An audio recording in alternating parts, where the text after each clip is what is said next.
Bienestar para las comunidades indígenas que están en Bogotá y por supuesto también para los habitantes de la ciudad, la noticia de que se está estableciendo todo lo que toca hacer para que comience ese retorno. Nos acompaña hasta ahora el director de la Agencia Nacional de Tierras, Felipe Harman. Director, buenos días. Gustavo, buenos días, un cordial saludo. Muy amable. Director, ¿cómo estamos en materia de los acuerdos para el retorno de estos indígenas? ¿Cuándo comienza el asunto en serio, en forma? Gustavo, terminamos las mesas a las 2 de la mañana. Ya se culminó la negociación, ya hay acuerdo, ya quedó una comisión técnica estructurando las conclusiones y esta misma tarde, noche, iniciaría el retorno de las comunidades en Vera a su territorio. ¿A qué se comprometieron desde la Agencia de Tierras y desde el gobierno, doctor Harman? Porque entendemos que era un grupo distinto a los indígenas que ya habían salido y que estuvieron en Bogotá durante un tiempo, que venían de una región diferente. ¿Cuál es el primer compromiso que tienen ustedes con ellos para que ellos hayan aceptado regresar? Bueno, fueron mesas de trabajo en el que contaron con la presencia de 13 sectores del gobierno nacional, algunos compromisos en materia de educación, de salud, de cultura, compromisos de gobierno, compromisos de tierras, de proyectos productivos. Bueno, se hace un acuerdo ajustado, ajustado a la realidad fiscal del gobierno, responsable también. Y bueno, conforme a ello es que ya podemos darle vía libre a la posibilidad del retorno de la comunidad. Director, ¿y quién va a hacer cumplimiento, más bien seguimiento a que se cumplan estos acuerdos del gobierno y que en pocos meses no volvamos a escuchar los mismos reclamos de atención de las comunidades indígenas? Bueno, creamos una comisión de seguimiento, unas reuniones permanentes que se van a establecer para valorar los avances. La primera de ellas va a ser el 15 de enero en territorio, vamos para uno de los resguardos de la comunidad indígena y bueno, hemos venido concertando como también mecanismos conjuntos, también con acompañamiento de la UNIC, en el que podamos hacer seguimiento efectivo a los compromisos que se desarrollan en el marco de esta negociación. Doctor Harman, muchas gracias y que todo salga de la mejor manera para el bienestar de estas comunidades indígenas. Muy amable. Bueno, Gustavo, un cordial saludo a ustedes. Varias cifras para comenzar en este viernes 29, último viernes de noviembre, la primera cifra importantísima, 1934.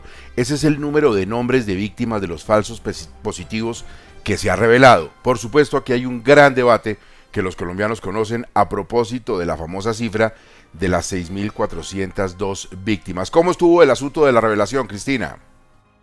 Estos nombres se leyeron en voz alta para dignificar a las familias que han sido estigmatizadas por pedir justicia para sus seres queridos. La JEP hizo pública la identidad de 1.934 personas porque sus máximos responsables ya fueron imputados por crímenes de guerra y de lesa humanidad dentro de la investigación de la Sala de Reconocimiento de Verdad de esta justicia transicional en 6 departamentos de la costa Caribe, Antioquia, norte de Santander, Huila, Casanare y en el caso conjunto del cementerio Las Mercedes de Dabeiba. Rafael Mario Bernal Real, Rafael Serrano Martínez, Ramón Enrique Cárdenas Soto, Roberto Henry Taguer Bolívar, Ronald José Blanquicet Cano. Para el presidente de la JEP, magistrado Alejandro Ramelli, el debate en el país no debería centrarse en la cifra, sino en los hechos que son reprochables para Colombia y para los hombres del ejército que estaban llamados a proteger a la población civil. La pregunta no es la cifra,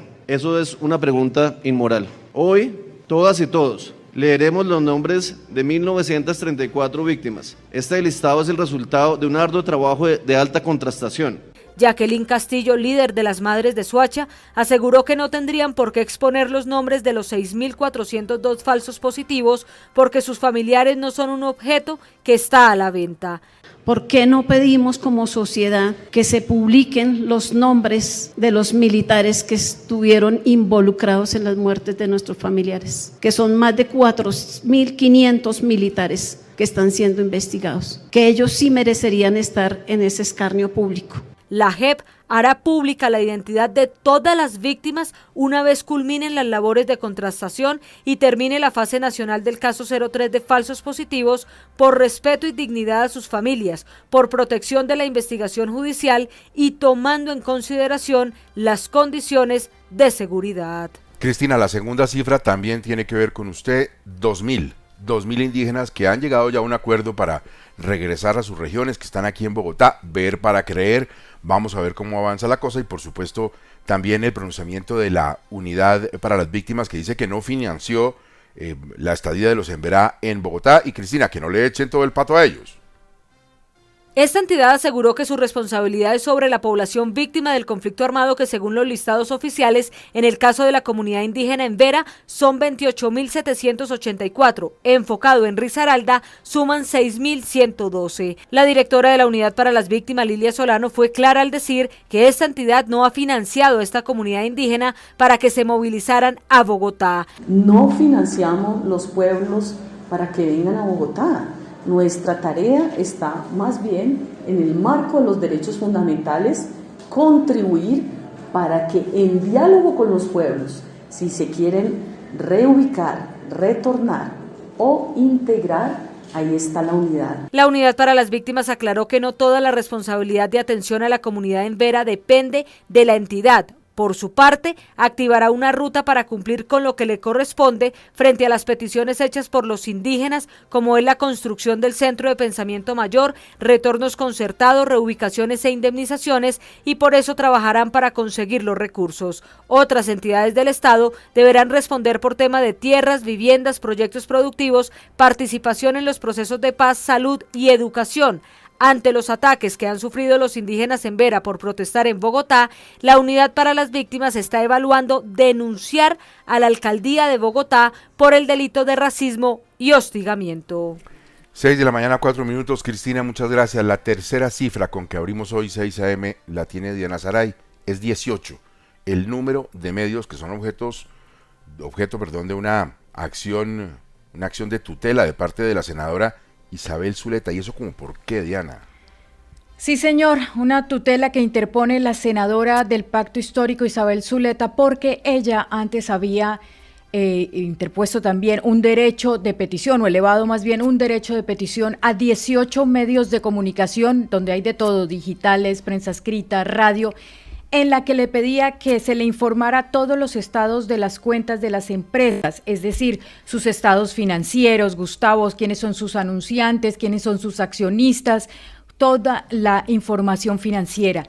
Pues los medios le contestaron que esas son empresas privadas y esa información corresponde al ámbito de su negocio privado, a lo que la senadora entonces interpuso esta acción de tutela. Escuche de boca de la propia senadora Isabel Zuleta qué busca con esta acción. Nosotros, mi equipo y yo consideramos que debe ser un juez de la República el que dirima esta situación, si realmente esa información es reservada o no, y se puede amparar mi derecho a la información por parte de los medios de comunicación. Efectivamente, nosotros hemos pensado, ya tenemos redactado un proyecto de ley en ese sentido, para fortalecer la prensa libre, para que haya transparencia, y ya tenemos redactado un primer borrador que estamos pasando por el tamiz de muchos periodistas, no solo en Colombia, sino en otras partes. Queremos hacerlo de manera muy juiciosa, rigurosa, que se respeten los derechos, porque el derecho a la información es un derecho fundamental.